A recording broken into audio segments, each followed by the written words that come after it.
আবিল কাবিল প্রশ্ন করে হাওয়া আদমকে, তোমরা মোদের বাপ মা তোমাদের মা বাপকে।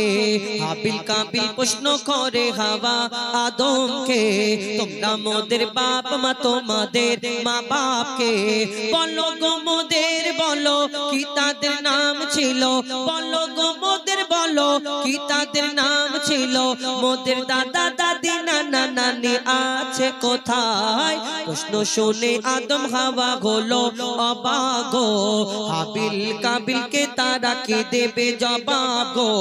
দুজনে আল্লাহ বলে সিজদাতে যায় চলে, দুজনে আল্লাহ বলে সিজদাতে যায় চলে। বলে মাসুম ছেলে মোদের কাছে একে জানতে চায়। হাবিল কাবিল প্রশ্ন করে হাওয়া আদমকে, তোমরা মোদের বাপ মা তোমাদের মা বাপকে।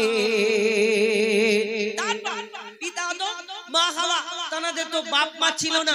আর যখন হাবিল কাবিল প্রশ্ন করে বলো তোমরা আমাদের বাপ মা, তোমরা আমাদের জন্ম দিয়েছো, দুধ পান করিয়েছো, লালন পালন করেছো, তবে আমরা এত বড় হয়ে উঠলাম। কিন্তু বলো তোমাদের কে জন্ম দিয়েছে, কে দুধ পান করিয়েছে, কে লালন পালন করেছে?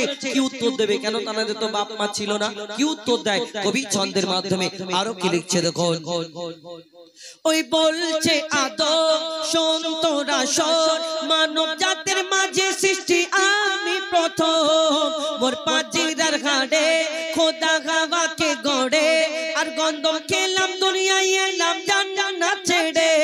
মোদের কেউ জন্ম দেয়নি, মোর মায়েরই দুধ খাইনি। মোদের কেউ জন্ম দেয়নি, মোর মায়েরই দুধ খাইনি। পাইনি মোরা মা বাপের ভালোবাসা। মোদের নেই বাপ মা, মোরা এতিম দুজনা। মা বাপ কি মোদের জানা হলো না। দুজনে এতিম মিসকিন, নেই মোদের মা বাপের ঋণ। দুজনে এতিম মিসকিন, নেই মোদের মা বাপের ঋণ। তাই মানব জাতির পিতা মাতা মোরা দুজনা। হাবিল কাবিল প্রশ্ন করে হাওয়া আদমকে, তোমরা মোদের বাপ মা তোমাদের মা বাপকে। যখন ওই আদমকে সৃষ্টি করার পরে, আদম আলাইহিস সালামকে সৃষ্টি করার জন্য আল্লাহ ফেরেশতাদের ডেকে বলল, আমার ফেরেশতারা তোমরা দুনিয়ার জমিন থেকে মাটি নিয়ে এসো, আমি একটা আদম সৃষ্টি করব।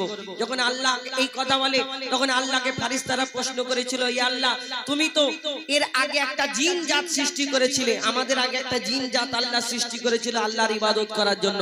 কিন্তু ফেরেশতারা প্রশ্ন করে, আল্লাহ তুমি তো জিন জাত সৃষ্টি করলে, জিন জাত তোমার ইবাদত না করে তোমার নাফরমানি করতে লাগলো, সেই জিন জাতটাকে তুমি ধ্বংস করে দিতে বললে ধ্বংস করে দিলাম। আবার তুমি বলছো যে আদম সৃষ্টি করবে, জানি না আদম কি করবে, তোমার ইবাদত করবে, কেমন হবে, কেমন দেখতে হবে, এই দুনিয়াতে কি করবে।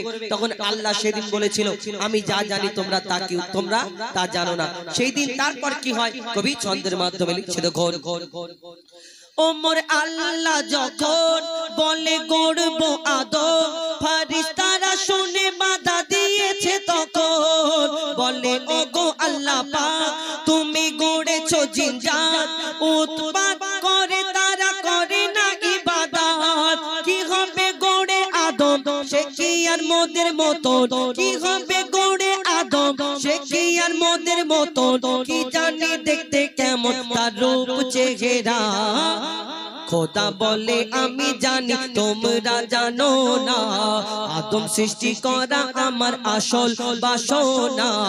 আমি যে গড়ব আদম সে মাখলুকে সর্বোত্তম। আল্লাহ বলছে আমি যে গড়ব আদম সে মাখলুকে সর্বোত্তম। আমি নিজের সেরা সৃষ্টি দেখব আদম চেহারায়। হাবিল কাবিল প্রশ্ন করে হাওয়া আদমকে, তোমরা মোদের বাপ মা তোমাদের মা বাপকে। আল্লাহ ফেরেশতারা আল্লাহর কাছে মাটি নিয়ে গেল, আদম সৃষ্টি করলো। আল্লাহ একটা আদমের ওই পুতুলটা যখন সৃষ্টি করা হলো, আল্লাহ সকল ফেরেশতাদের ডেকে বলে, শোনো আমার ফেরেশতারা, তোমরা এই আমার মাটির আদমটাকে সিজদা করে নাও। সেদিন সব ফেরেশতারা সিজদা করে নিল, সবাই মাথা ঝুঁকিয়ে দিল। একমাত্র একটা ফেরেশতা সিজদা করলো না, যার নাম হলো আজাজিল, যাকে ফেরেশতাদের সর্দার বলা হতো। কিন্তু সব ফেরেশতা যদি আল্লাহর হুকুম মেনে নেয়, এই আজাজিল কেন সিজদা করলো না? তাহলে আজাজিলটা আসলে কে? আজাজিল এ তো ফারিস্তাদের সর্দার ছিল, তাকে আল্লাহ সেদিন লানত দিল। ওই কি হলো তারপর কবি ছন্দের মাধ্যমে আরো কি লিখছে দেখুন। এই আজাজিলটাকে যে জিন জাত তাকে আল্লাহ ধ্বংস করেছিল, সেই জিন জাতের মধ্যে একটা ছোট্ট বাচ্চা বেঁচে রয়ে গিয়েছিল।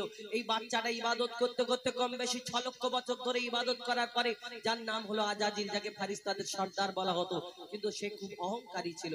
তাই আল্লাহ তাকে কি করে দিয়েছিল কবি ছন্দের মাধ্যমে লিখছে দেখুন। দিল আল্লাহ আওয়াজ, শোনো শোনো সব গান, দেখো আমার গড়া সৃষ্টির সেরা মাখলুকের তাজ। এমন সাধেরই আদম একে গড়েছি এমন, সারা কায়নাতের জ্ঞান তার মাঝেতে গোপন।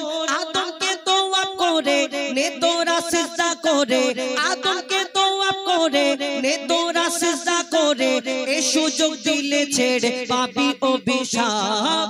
আজাজিল বলে আমি সিজদা দেব না, আজাজিল বলে আমি সিজদা দেব না, আজাজিল বলে আমি সিজদা দেব না।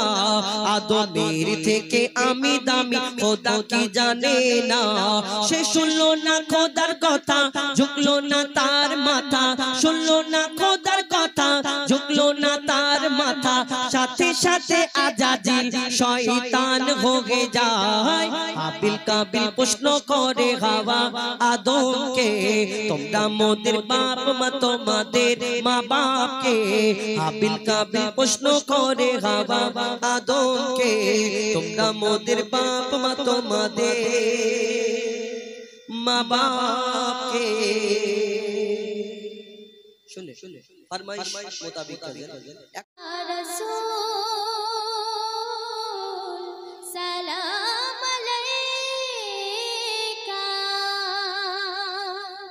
ইয়া নবী, সালাম আলাইকা ইয়া রাসূল, সালাম আলাইকা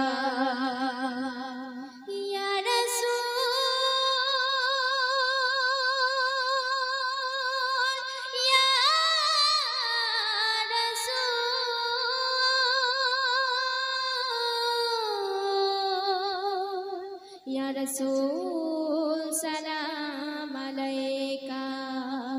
রাসূল এসেছে, হুজুর এসেছে, হাবিব এসেছে, নবী এসেছে। রাসূল এসেছে, হুজুর এসেছে, হাবিব এসেছে, নবী এসেছে। রাসূল এসেছে, হুজুর এসেছে, হাবিব এসেছে, নবী এসেছে। ওই আকাশের তারাগুলি, ওই আকাশের তারাগুলি, আকাশের তারাগুলি ঝিলমিল ঝিলমিল জ্বলছে। আর ডালে ডালে ফুলগুলি সরবে দুলছে, ডালে ডালে ফুলগুলি সরবে দুলছে। কি বলছে? রাসূল এসেছে, হুজুর এসেছে, হাবিব এসেছে, নবী এসেছে। রাসূল এসেছে, হুজুর এসেছে, হাবিব এসেছে, নবী এসেছে, নবী এসেছে। আরব দেশে কাবার পাশে মানবের সেরা মানব এসেছে। মায়ামিনার কোলে চন্দ্র দোলে, পাখিরা ডালে ডালে সুর ধরেছে। রাসূল এসেছে, হুজুর এসেছে, রাসূল এসেছে, হুজুর এসেছে, হাবিব এসেছে, নবী এসেছে। রাসূল এসেছে, হুজুর এসেছে, হাবিব এসেছে, নবী এসেছে, নবী এসেছে। তো শুনলেন ছোট্ট করে কতিকা। তো এখন একটি নাতে কালাম পরিবেশন করে শোনাবো।